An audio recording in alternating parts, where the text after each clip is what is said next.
दोस्तों, क्या आपने कभी गौर किया है कि आपकी रसोई में, बगीचे में या दीवार पर छोटी-छोटी चींटियां एक लाइन में कहाँ जा रही होती हैं? ये सिर्फ कीड़े नहीं हैं दोस्तों, इनकी एक पूरी दुनिया है, एक पूरा समाज है और आज हम उसी दुनिया के अंदर जाएंगे। तो चलिए शुरू करते हैं, चींटियों की अद्भुत दुनिया। सेक्शन 1, चींटी होती क्या चीज है? सबसे पहले बात करते हैं कि ये चींटी है क्या चीज। चींटी एक कीड़ा है, यानी इंसेक्ट, और ये पूरी दुनिया में पाई जाती है, बर्फीले इलाकों को छोड़कर हर जगह। दुनिया में चींटियों की 20,000 से भी ज्यादा प्रजातियां हैं। इनके शरीर के 3 हिस्से होते हैं, सिर, छाती और पेट, और इनके 6 पैर होते हैं। अब सुनिए सबसे कमाल की बात, एक चींटी अपने वजन से 50 गुना ज्यादा वजन उठा सकती है। मतलब अगर इंसान भी इतना ताकतवर होता तो हम एक कार को उठाकर दौड़ सकते थे। सेक्शन 2, चींटियां खाती क्या हैं? अब बात करते हैं खाने की। आखिर ये छोटी सी जान खाती क्या है? दोस्तों, चींटियां ओमनिवोर्स होती हैं, यानी ये सब कुछ खाती हैं। इन्हें मीठी चीजें बहुत पसंद हैं, शहद, फलों का रस और चीनी। इसीलिए ये आपकी रसोई में घुस आती हैं। कुछ चींटियां पत्तियां काट कर ले जाती हैं, लेकिन वो पत्तियां खाती नहीं, उन पत्तियों पर फंगस उगाती हैं और वो फंगस खाती हैं। है ना कमाल की बात? कुछ चींटियां छोटे कीड़ों का शिकार भी करती हैं, और पानी वो ओस की बूंदों और नमी से लेती हैं। यानी चींटियां एकदम स्मार्ट हैं, जो मिले उसी से काम चला लो।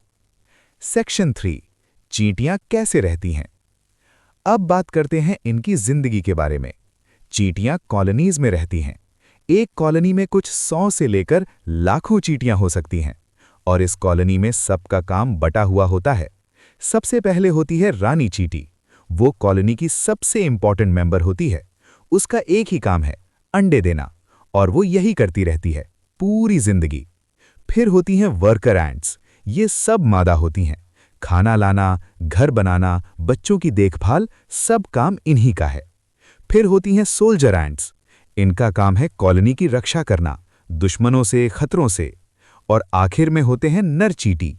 इनका एक ही काम होता है, रानी के साथ मिलन करना, और उसके बाद बस ये मर जाते हैं। दोस्तों, चींटियों की कॉलोनी बिल्कुल एक शहर की तरह है, जहां हर किसी की जिम्मेदारी तय है। सेक्शन 4, चींटियां बात कैसे करती हैं? अब एक मजेदार सवाल, इनके पास फोन तो है नहीं, तो ये आपस में बात कैसे करती हैं? जवाब है फेरोमोन्स, यानी केमिकल सिग्नल्स। जब एक चींटी को खाना मिलता है, वो वापस आते वक्त रास्ते में केमिकल छोड़ती जाती है। बाकी चींटियां उस केमिकल को सूंघकर उसी रास्ते पर चलती हैं। इसीलिए आप देखते हैं कि चींटियां हमेशा एक सीधी लाइन में चलती हैं, और ये अपनी एंटेने से टच करके भी एक दूसरे को इंफॉर्मेशन देती हैं। फोन नहीं है इनके पास, लेकिन नेचर ने इन्हें एक कमाल का केमिकल इंटरनेट दे दिया है। Section 5, amazing facts. चलिए अब कुछ ऐसे फैक्ट्स सुनिए जो आपको हैरान कर देंगे। फैक्ट नंबर 1, दुनिया में इंसानों से कहीं ज्यादा चींटियां हैं। अनुमान है कि पृथ्वी पर 20 क्वाड्रिलियन चींटियां हैं, यानी हर इंसान के लिए 20 लाख चींटियां। फैक्ट नंबर 2, चींटियां दिन में लगभग 250 बार नैप लेती हैं, हर बार सिर्फ 1 मिनट के लिए, यानी इनकी पूरी जिंदगी पावर नैप्स में चलती है। फैक्ट नंबर 3, फायर एंट्स पानी में डूबती नहीं, ये मिलकर एक राफ्ट बनाती हैं और तैरती हैं। टीम वर्क का असली मतलब। फैक्ट नंबर 4, चींटियों का कोई बॉस नहीं होता, ये खुद ही मिलकर डिसीजंस लेती हैं। इसे कहते हैं swarm intelligence. Fact number 5, leaf cutter ants दुनिया के सबसे पहले फार्मर्स हैं। इंसानों से लाखों साल पहले से खेती कर रही हैं। तो दोस्तों, इन छोटी सी चींटियों की दुनिया कितनी बड़ी है ना? अगली बार जब आप किसी चींटी को देखें, उसे जरा रुक कर देखिएगा, शायद वो किसी जरूरी मिशन पर हो। अगर ये वीडियो आपको अच्छी लगी तो लाइक जरूर करें, सब्सक्राइब करें ताकि ऐसी और वीडियोस मिलती रहें, और कमेंट में बताएं आपको कौन सा फैक्ट सबसे ज्यादा पसंद आया। मिलते हैं अगले वीडियो में।